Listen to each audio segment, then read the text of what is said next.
Manifestation എന്നൊരു കാര്യത്തെ പറ്റി നിങ്ങൾ കേട്ടിട്ടുണ്ടോ? ഇപ്പോൾ ലോ ഓഫ് അട്രാക്ഷൻ, മാനിഫെസ്റ്റേഷൻ എന്നുള്ള കാര്യത്തിൽ. സോ ഇപ്പോൾ കേരളത്തിലെ മിക്കവാറുമുള്ള ഉദ്യോഗാർത്ഥികളൊക്കെ മാനിഫെസ്റ്റ് ചെയ്യാൻ ആഗ്രഹിക്കുന്ന ഒരു ജോലി എന്ന് പറയുന്നത് KS എന്ന് പറയുന്ന ജോലിയായിരിക്കും. കാരണം KSന്റെ നോട്ടിഫിക്കേഷൻ ഇപ്പോൾ വന്നിരിക്കുകയാണ്. നമ്മൾ മറ്റൊരു ഭാഗം എടുക്കുകയാണെങ്കിൽ എല്ലാവർക്കും അറിയാം UPSC സിവിൽ സർവീസ് എക്സാമിനേഷനും നടക്കാൻ പോവുകയാണ്, പ്രിലിമിനറി എക്സാമിനേഷൻ. സോ ഇതായിരിക്കും നമ്മൾ മാനിഫെസ്റ്റ് ചെയ്യാൻ ആഗ്രഹിക്കുന്ന നമ്മളുടെ ഉദ്യോഗങ്ങൾ എന്ന് പറയുന്നത്. പക്ഷേ ഈ മാനിഫെസ്റ്റേഷൻ എന്ന് പറഞ്ഞാൽ നമ്മൾ വെറുതെ ചിന്തിച്ചിരുന്നാൽ നമ്മുടെ മാനിഫെസ്റ്റേഷൻ നടക്കുമോ? ഇല്ല.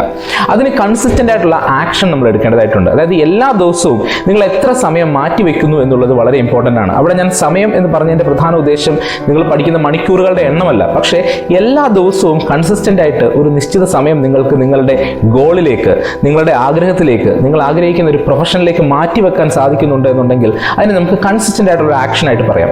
പിന്നീട് മെയിനായിട്ട് നമുക്ക് വരുന്നൊരു പ്രശ്നം എന്ന് പറയുന്നത് നമ്മുടെ ലിമിറ്റിംഗ് ബിലീഫ്സ് ആണ്. ഇപ്പോൾ സിവിൽ സർവീസ് പോലുള്ള എക്സാമിനേഷൻ അല്ലെ KS പോലുള്ള എക്സാമിനേഷൻ പാസ്സാകാനായിട്ട് നമ്മളെ പുറമോട്ട് വലിക്കുന്ന ഒരു ഫാക്ടർ എന്ന് പറയുന്നത് നമ്മുടെ ലിമിറ്റിംഗ് ബിലീഫാണ്. എന്നെ കൊണ്ട് പറ്റുമോ എന്നുള്ള കാര്യം. കൃത്യമായിട്ട് നമ്മളുടെ സിലബസ് നോക്കി കൃത്യമായി നിങ്ങൾക്ക് പഠിക്കാൻ സാധിക്കുന്നുണ്ടെങ്കിൽ നിങ്ങൾക്ക് എല്ലാവർക്കും ഈ ഒരു എക്സാമിനേഷൻ ക്ലിയർ ചെയ്യാനായിട്ട് സാധിക്കുന്നതാണ്. സോ എങ്ങനെയാണ് ആളുകൾ ആ ഒരു എക്സാമിനേഷൻ്റെ ആ ഒരു ഉന്നത തലത്തിലേക്ക് അല്ലെ ഉയർന്ന റാങ്കിലേക്ക് എത്തുന്നത്? അവരുടെ കൺസിസ്റ്റന്റ് ആയിട്ടുള്ള എഫേർട്ട് കൊണ്ടും അവരുടെ ദൃഢനിശ്ചയം കൊണ്ടും അവരുടെ ആത്മാർത്ഥമായിട്ടുള്ള പ്രയത്നം കൊണ്ടും പിന്നീട് അവർക്ക് അവരിൽ തന്നെയുള്ള ഒരു വിശ്വാസം കൊണ്ടുമാണ് അവിടെ എത്തുന്നത്, അല്ലേ? സോ അതുകൊണ്ട് തന്നെ നമ്മളിലുള്ള വിശ്വാസം ഇവിടെ വളരെ ഇമ്പോർട്ടൻ്റ് ആണ്. നിങ്ങളെ കൊണ്ട് പറ്റും എന്ന് പറഞ്ഞുകൊണ്ടേ നിങ്ങൾ പഠിക്കാവൂ. ചിലപ്പോൾ പല ആളുകളും ഈ സിലബസ് 2-3 പ്രാവശ്യം ചിലപ്പം കവർ ചെയ്യുന്നുണ്ടാവാം, പക്ഷെ അവർക്ക് ആ കോൺഫിഡൻസ് കാണില്ല. എന്നെ കൊണ്ട് പറ്റുമോ എന്നുള്ള കോൺഫിഡൻസ് കാണില്ല.